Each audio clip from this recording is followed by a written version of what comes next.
So this pilot project intends to turn this system over to the farmer as a community-supported agriculture program. And it's kind of more of a community-supported research project at the moment. Hopefully it'll go to the CSA model. And what that means is that customers are able to select which species, is it apple, plum, pear, rhubarb, red currant, and they select that during the winter. They pay up front. The money comes to the farmer's pocket as operating budget. And the farmer then professionally takes care of the system, makes sure they're getting the water, the nutrients, the pruning that they need.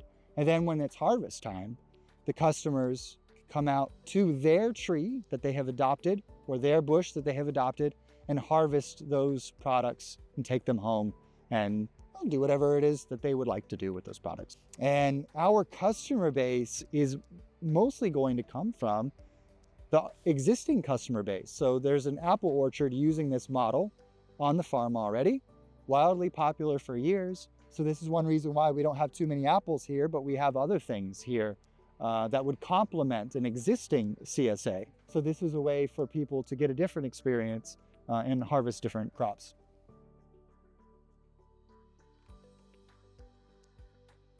The value proposition for a customer, it's hard to say because each customer is a little bit different why they come to it.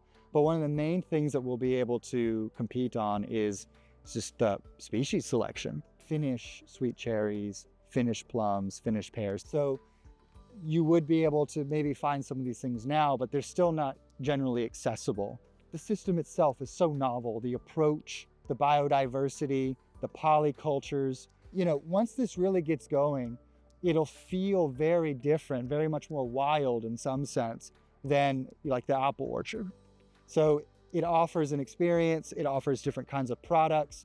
So the price then, if a customer is willing to pay, say, $7.50 a kilo for Finnish plums at the supermarket, what if they pay $6.50 a kilo? They come pick them themselves. We save money, we receive a premium, but they also pay a little bit less than they would have for a similar product at the supermarket. So we want to be competitive with the supermarket, but we also want to offer a product that's higher quality. And there's a balance to be struck between the farmer needing profit and the customer wanting to feel like they get a deal. That's also a nice thing about a CSA. You don't have a contract that runs longer than a year. Every year you get the feedback from the customers and you adjust the prices, you adjust the terms and conditions, and you take their ideas into consideration in order to improve their experience. And so hopefully every year, people also feel like they're not just contributing to the growth of a novel system that's in a field, but they're also participating in their own source of products. When it comes to distribution, this is one of the things that makes a CSA model that uses customer harvesting really attractive. So a lot of these products would benefit from having a cold storage on the farm. It's very expensive to have all of that. With a self-pick system, when you inform you know who your customers are. So when you tell them, look, your cherries are getting ripe, be ready in about 2 weeks, we'll email you when they're ready to harvest. They come and they pick them. You don't need a refrigerator. The customer has a refrigerator at home. So you're also not, having to think at all about the end use. That's all on the customer. So that's a big plus for systems like this. It's not applicable everywhere. So we have a massive customer base in relation to what most farmers would in Finland. But every farm has to adapt to their local circumstances. If you want to do a CSA, think through the CSA from your perspective as the farmer first and foremost. What do you feel comfortable with? Don't get roped into the idea that CSA has to look like one model or another. There are many different kinds of CSA models. You can have a system where you choose what you grow and it's a very top down. You can also have systems where the community decides what is grown and then you're farming what they decide to do, and everything in between. So really do your homework and don't fall for one or the other that you're just not comfortable with, because ultimately if you own the land, it's your responsibility and it's your bottom line that's at stake, not the customers. So CSA could be a very powerful tool if you keep your boundaries, know what it is that you want to do, what kind of customers you would like to have, how often you want them at your farm, right? So don't fall into one trap or the other. Build your own system, but don't compromise your own values and don't compromise your own farm to do something because someone on the internet, for example, says that it has to be done a certain way. It really doesn't.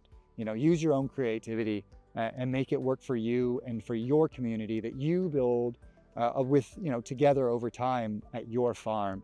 It's a very adaptable system. Just understand that it's about having a direct relationship with the customer and start from there. What does that relationship look like?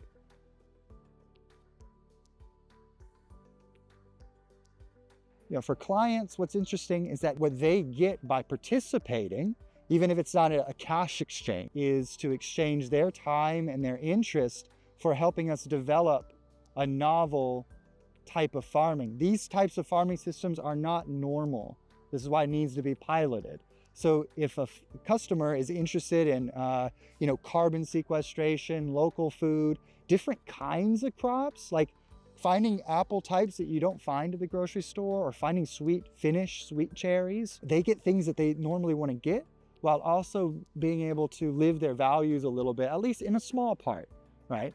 And show farmers too that they're interested. And so everybody kind of benefits by bringing more people on board. I think the most interesting thing about the society at large from opening it up for participation is that you get to bridge the divide between farmers and the way that farming is portrayed in the media usually. Usually farming is not portrayed as something beneficial for the environment. It's not portrayed as something very useful for much of anybody, to be honest. But you get to throw that narrative out the door, bring people together, and everybody gets to realize a bit more of the humanity in each other rather than the caricatures that we so often deal with.